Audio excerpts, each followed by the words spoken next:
आज हम इस वीडियो के माध्यम से कर्मफल के अर्थ एवं आशय पर चर्चा करेंगे। इस धरती पर जो भी मानव जन्म लेता है एवं जीवन जीता है, वह कोई भी कर्म फल की इच्छा के कारण ही करता है। किसी मनुष्य के लिए यह संभव नहीं होता है कि वह कर्मफल की कामना के बिना कोई कर्म करे। इसका एक कारण यह भी है कि किसी कर्म को करने की आवश्यकता कर्मफल ही तैयार करता है। कर्मफल किसी कर्म को करने का कारण एवं माध्यम बनता है, खास तौर से वह कर्म जो मानव की इच्छा के द्वारा किए जाने होते हैं। क्योंकि जो भी कर्म मानव की इच्छा के द्वारा किए जाते हैं, वह सभी कर्म जब मानव किसी चीज़ को पाने की कामना करता है तो उस निमित्त कोई कर्म करने के लिए सहज भाव से तैयार व तत्पर होता है। यही कारण है कि जब उसे कर्म का अपेक्षित फल नहीं प्राप्त होता है तो वह चिंतित होता है और दुखित होना। ऐसा होना स्वाभाविक है। इसका कारण यह है कि मनुष्य कोई जड़ चीज़ नहीं है, वह चेतनशील है। चेतनशील प्राणी होने के नाते मनुष्य पर उसके विचार, भाव, इच्छा, कामना की पूर्ति न होना आदि सभी चीज़ों का प्रभाव पड़ता है। और यह प्रभाव ही मानव को किसी चीज़ पर पुनः विचार करने एवं कर्म करने के लिए प्रेरित करते हैं। अक्सर व्यवहार में यह देखा जाता है कि अधिकांश लोग कर्म का अपेक्षित फल प्राप्त करने में असफल रहते हैं और इस असफलता के कारण वे स्वयं भी दुखी होते हैं। उनके अंदर हीन भावना जागृत होती है, उन्हें असफलता का बोध होता है।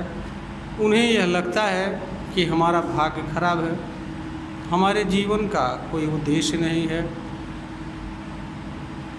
कर्मफल ना प्राप्त होने पर स्वयं ही नहीं, घर और घर से बाहर बाह्य समाज में भी मनुष्य उपेक्षा का पात्र बनता है।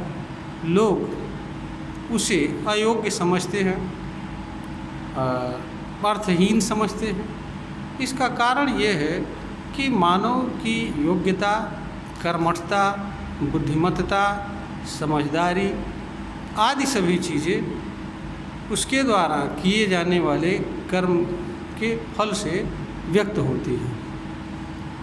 इसलिए कर्मफल के ना मिलने का प्रभाव उक्त सभी चीज़ों पर पड़ता है, किंतु इसका अर्थ यह नहीं है कि कर्मफल न प्राप्त होने से के कारण मनुष्य का जीवन व्यर्थ है या उसमें कोई कमी है या उसका जीवन निरर्थक है या वह इस लायक नहीं है कि वह अपेक्षित कर्म के फल को प्राप्त कर सके। यह एक तरह का अज्ञान है और यह अज्ञान मनुष्य को दुख देने के अलावा कुछ नहीं देता है। कर्मफल न मिलने के कारणों पर अगर विचार कर लिया जाए तो यह बात ईमानदारी से समझ में आती है कि कर्मफल के न मिलने में मनुष्य का कोई दोष नहीं होता है और यह और इसके न मिलने पर मानव द्वारा व्यर्थ में दुख व पीड़ा की अनुभूति की जाती है। मानव द्वारा कर्मफल न मिलने से पश्चाताप न करने का कारण यह है कि कर्मफल पर मनुष्य का अधिकार नहीं होता है, उस पर नियंत्रण नहीं होता है, वह कर्मफल का भाग नहीं होता है और मानव की इच्छा व कर्म के अधीन नहीं होता है। मानव का कर्म पर केवल अधिकार होता है, वह कर्म कर सकता है, करने के उपरांत कर्म का अपेक्षित कर्मफल मिल भी सकता है, नहीं भी मिल सकता है, क्योंकि इसके अनेक कारण हैं।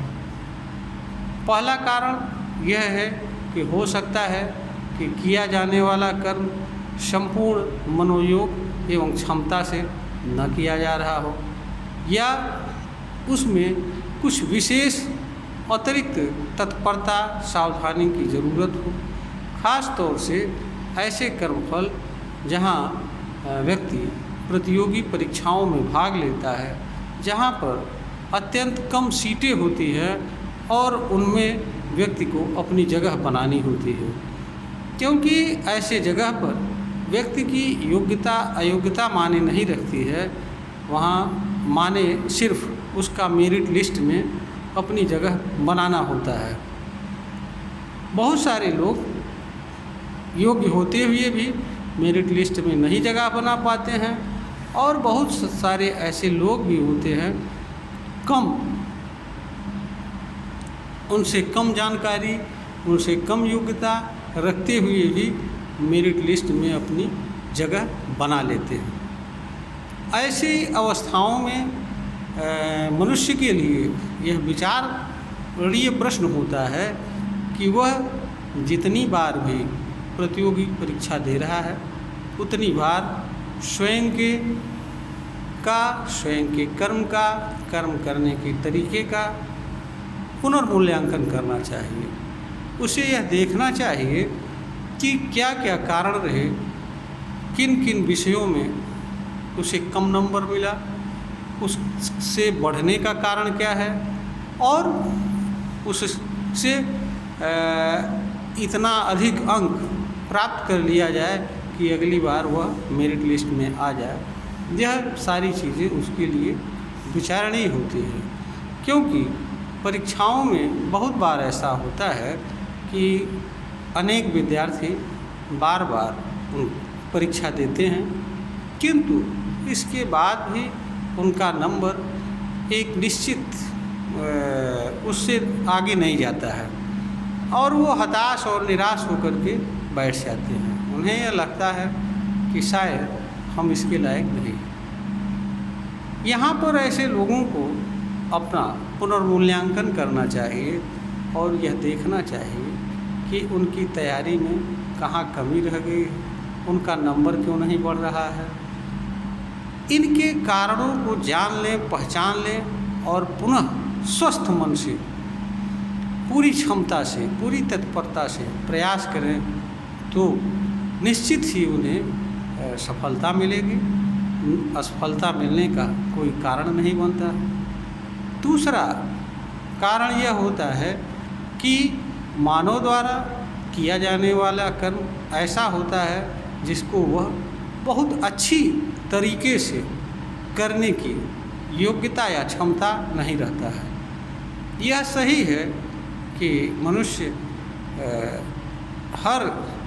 वह कर्म कर सकता है जिसको कोई भी मनुष्य कर सकता है, किंतु यह भी सही है कि मनुष्य हर कर्म को बहुत अच्छी तरीके से नहीं कर सकता है। कर सकता है किंतु बहुत अच्छी तरह से नहीं कर सकता है। जैसे एक व्यक्ति प्रयास करके गाना गा सकता है, नाच सकता है, किंतु वह बहुत अच्छी तरह से नाच नहीं सकता है, बहुत अच्छी तरह से गाना नहीं गा सकता है। अगर उसके भीतर इस तरह की कोई विशेष प्रतिभा व गुण जन्म से नहीं जुड़ी हुई है, ऐसी अवस्था में भी व्यक्ति को अपेक्षित कर्मफल नहीं मिलता है। ऐसी अवस्था में व्यक्ति के लिए भी अपने किए जा रहे कर्म पर पुनर्विचार और पुनर्मूल्यांकन करने की आवश्यकता होती है और उसे ये लगता है कि शायद ये कर्म हम बहुत अच्छी तरह से नहीं कर पा रहे हैं। तो ऐसी अवस्था में मनुष्य को बजाय किसी तरह के पश्चाताप या दुख के ऐसे कर्म को बदल देना चाहिए और ऐसे कर्म का चुनाव करना चाहिए जिसको वो संपूर्ण मन से, अपनी क्षमता से, मेहनत से करने की क्षमता रखता है। तीसरा कारण यह भी होता है कि जब मनुष्य अपने भीतर छिपी विशिष्ट प्रतिभा एवं गुण से मेल न खाने वाला कर्म करता है, ऐसी अवस्था में मनुष्य द्वारा जो कर्म किया जाता है, अगर वह उसके भीतर छिपी प्रतिभा एवं गुण से मेल नहीं खाता है तो वह ऐसे कर्म को अपने संपूर्ण मनोयोग से, तत्परता से नहीं कर पाता है।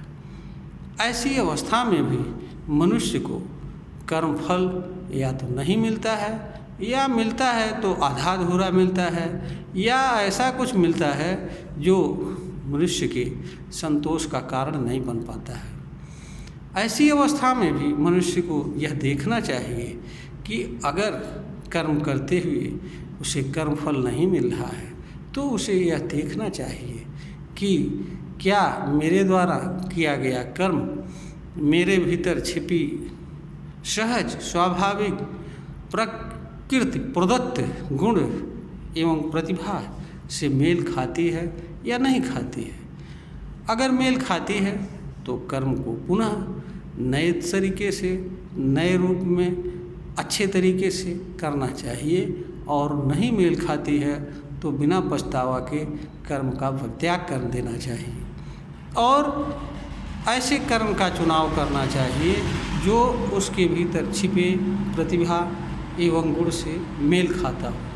चौथा एक कारण यह भी होता है कि कभी कभी व्यक्ति के कर्म करने के दौरान कुछ ऐसी घटनाएं एवं परिस्थितियां घटती हैं जो दुर्भाग्य से व्यक्ति को कर्म से विरत कर देती हैं या व्यक्ति कर्म करने की क्षमता नहीं रख पाता है और व्यक्ति कर्म फल को नहीं प्राप्त कर सकता है।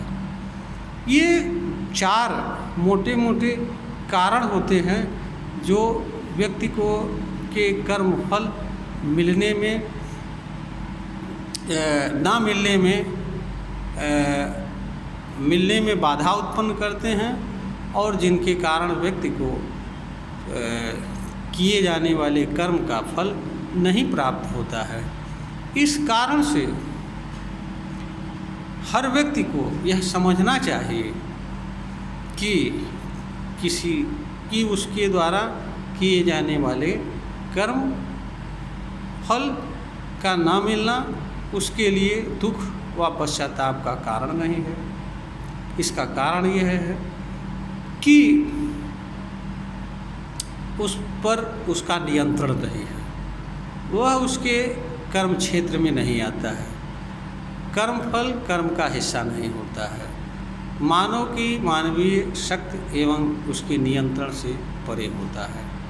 तो जिस चीज़ पर मानव का नियंत्रण न हो और जो चीज़ मानव द्वारा हर संभव प्रयास के बाद उपलब्ध नहीं हो पा रही है तो इसमें मानव का कोई दोष नहीं होता है।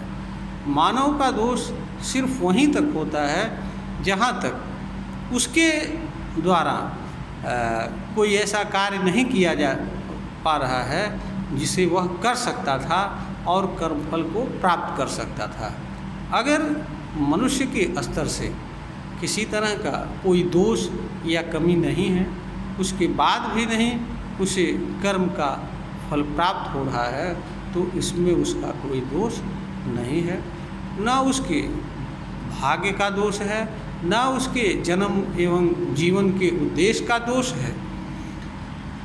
ऐसे मामलों में यह भी देखा जाता है कि जब मनुष्य को बार बार असफलता मिलती है तो मनुष्य के लिए यह भी विचारणीय प्रश्न हो जाता है कि वह यह जानने का प्रयास करे कि क्या वास्तव में जो कर्म वह कर रहा है उसके लिए अपेक्षित है या उसके लिए कोई ऐसा कर्म जिसे वह नहीं जान पा रहा है, या उसके जीवन का उद्देश्य कुछ विशेष है और उसके साथ कोई विशेष कर्म जुड़ा हुआ है। मानव को इस पर भी विचार करना चाहिए और मनुष्य को अपनी पूरी जीवन इतिहास किए जा रहे कर्म को, इन सारी चीज़ों को, परिस्थितियों को और समय समय पर भीतर उत्पन्न होने वाले विचार और उनके तरफ जिन जिन चीज़ों के तरफ वह सहज व स्वाभाविक रूप से प्रेरित होता था, कर्म करने की इच्छा जागृत होती है, ठीक उन सभी चीज़ों पर भी मनुष्य को विचार करना चाहिए। और अगर मनुष्य को यह लगता है कि शायद उससे वह कर्म नहीं करना चाहिए जो कर्म वह कर रहा है, बल्कि उसकी जगह पर कोई और कर्म करना चाहिए, तो उसे अपने कर्म में परिवर्तन कर लेना चाहिए। और इस परिवर्तन के साथ जब मनुष्य कर्म करता है तो उसे सफलता निश्चित ही मिलती है और कर्म फल का अपेक्षित परिणाम भी मिलता है, जो उसके लिए शांति, संतोष और आत्मिक विकास का कारण भी बनता है। और मनुष्य जब स्वयं के लिए नियत या निर्धारित कर्म करता है तो उसे सफलता मिलती है।